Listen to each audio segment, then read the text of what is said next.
الحمدللہ رب العالمین والعاقبۃ للمتقین والصلاۃ والسلام علی حبیب الکریم اما بعد فاعوذ باللہ من الشیطان الرجیم بسم اللہ الرحمن الرحیم۔ برادران ملت اسلامیہ، آئیے ہم آج آپ کو فیض کے بارے میں بتاتے ہیں۔ آپ سوچتے ہوں گے کہ بار بار یہ فیض کا ذکر کرتے ہیں، آخر فیض ہے کیا چیز؟ تو آج فیض کے بارے میں بتاتا ہوں، سمجھ رہیے۔ سمجھ لیا آپ نے؟ آپ کو ایسی تقریر سننے کو نہیں ملے گی روحانیت کے موضوع پر۔ جو محقق کی تحقیق ہے،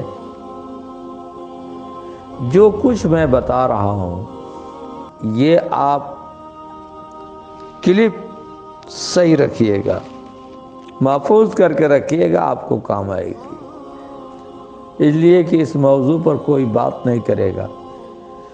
تمام علماء اپنے اپنے حصے کا شریعت کی بات کر رہے ہیں اور نصیحت کی بات کر رہے ہیں۔ میں روحانیت کا موضوع لیا ہوں اور اس کو آپ کو بتا رہا ہوں کہ کیسے کیسے بات کر، کیسا کیسا فیض ہوتا ہے۔ فیض حاصل ہونے کی مختلف صورتیں ہیں، یہ آپ کو جاننا ضروری ہے۔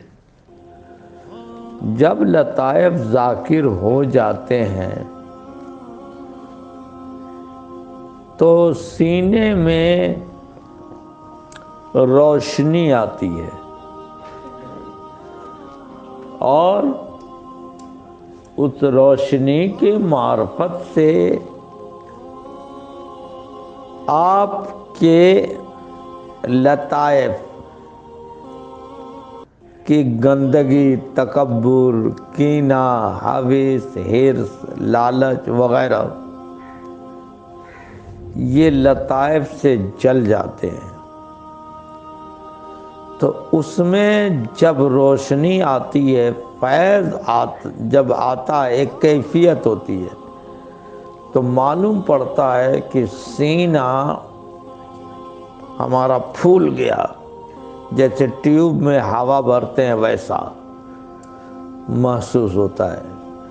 اور اس میں ایک کیفیت ہوتی ہے جو سرور کی کیفیت ہوتی ہے۔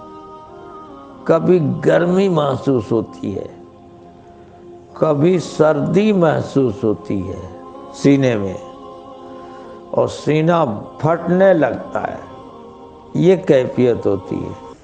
اسی کا نام فیض ہے۔ اور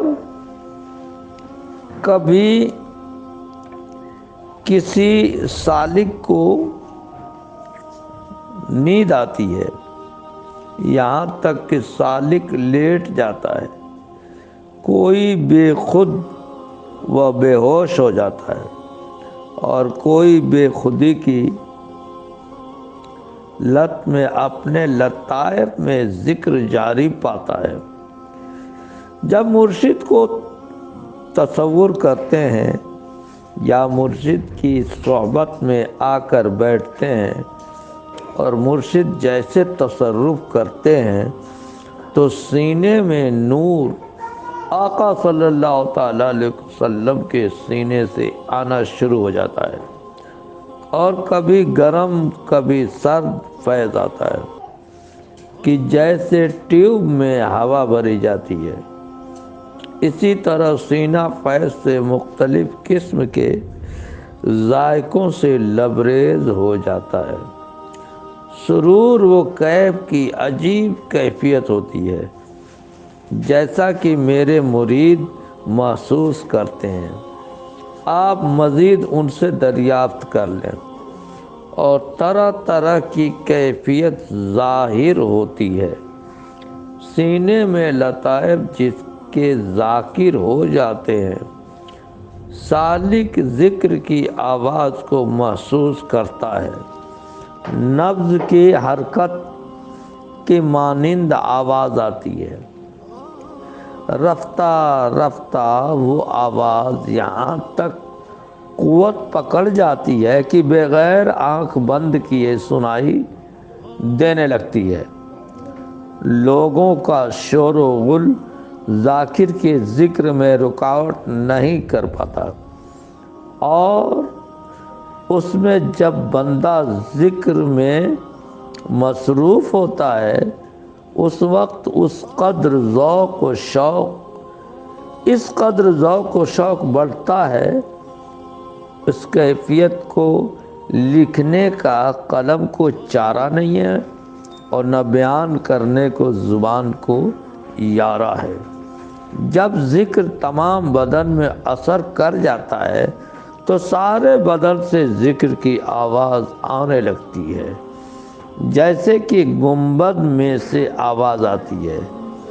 اس آواز کو صوت حسن بھی کہتے ہیں۔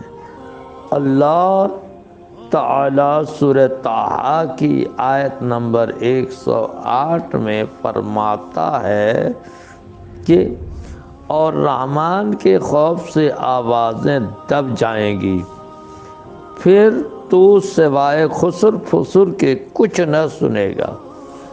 اور کہتے ہیں کہ یہی آواز تھی جو حضرت موسیٰ علیہ السلام نے درخت سے اور اپنے تمام بدن سے سنی تھی، اور ان پر وحی نازل ہونے کی دلیل تھی۔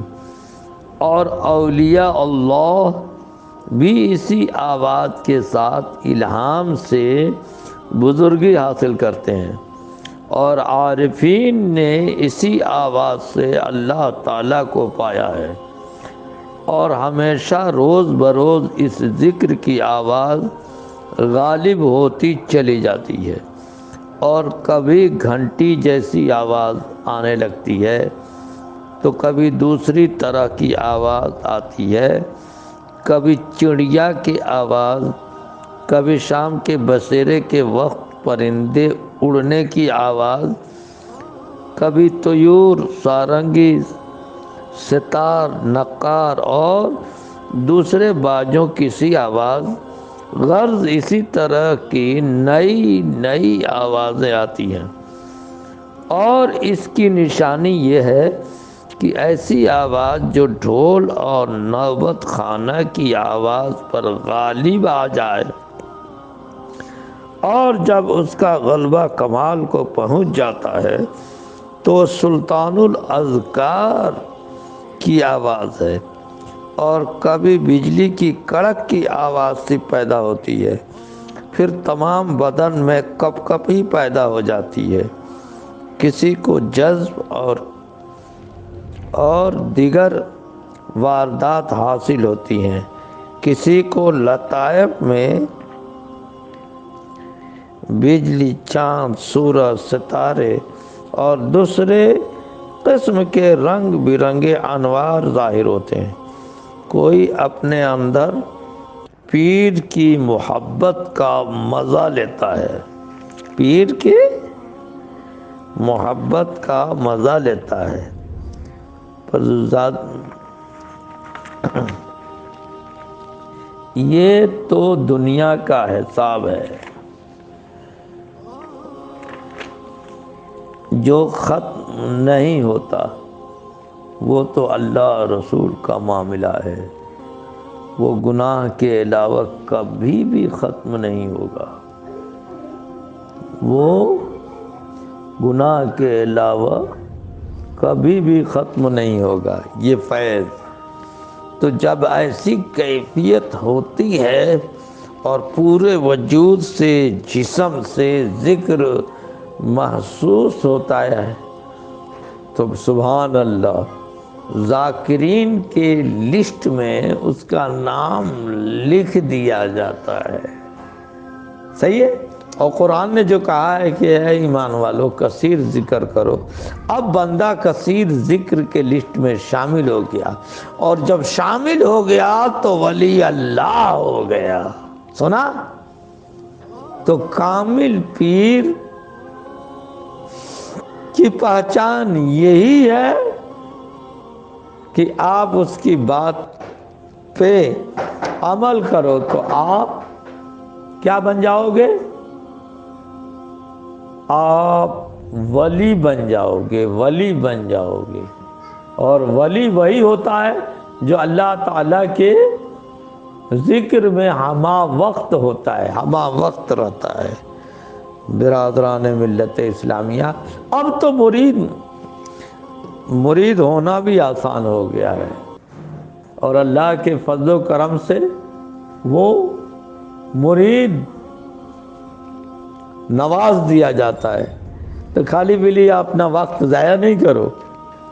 ہاں، جس سے فیض نہیں ملے ٹھیک ہے، یہ نہیں کہ خانقاہیں تمام برباد ہیں، یہ ہے وہ ہے، بھلے وہ کامل پیر نہ ہو، خانقاہ ہے، ان بزرگوں نے آباد کیا ہے، اللہ کا ذکر کرتے ہیں، اللہ کے ذکر میں لگے ہوئے ہیں، لہذا صوفیوں سے کبھی ٹکر نہیں مارنا۔ ہاں، یہ اللہ والے لوگ ہیں، وہ اللہ کا ذکر کر رہے ہیں، اللہ ہی کا نام لے رہے ہیں نا، تو خانقاہ، کسی بھی خانقاہ کے طرف میلی آنکھ اٹھا کر نہیں دیکھنا۔ مفتیان حضرات آپ سن لیں، خانقاہوں کے طرف میلی آنکھ اٹھا کے نہیں دیکھنا، نہ تو تباہ، وہ برباد ہو جائیں گے، اس لیے کہ وہ اللہ کا ذکر کر رہے ہیں، اللہ کا ہی نام لے رہے ہیں، اللہ کی بات کر رہے ہیں، اور پابندی سے وہ کرتے ہیں، بھلے وہ ناقص پیر ہیں یا جیسے بھی ہیں، اللہ کا ذکر تو کر رہے ہیں نا، ان کے وجہ سے یہ خانقاہیں آباد ہیں۔ لہذا کبھی بھی صوفیوں کے خلاف بکواس کو نہ کرے، اس لیے کہ ان کو پتہ بھی نہیں چلے گا اور ان کی تباہی بربادی ہو جائے گی۔ آپ کر کے دیکھ لینا۔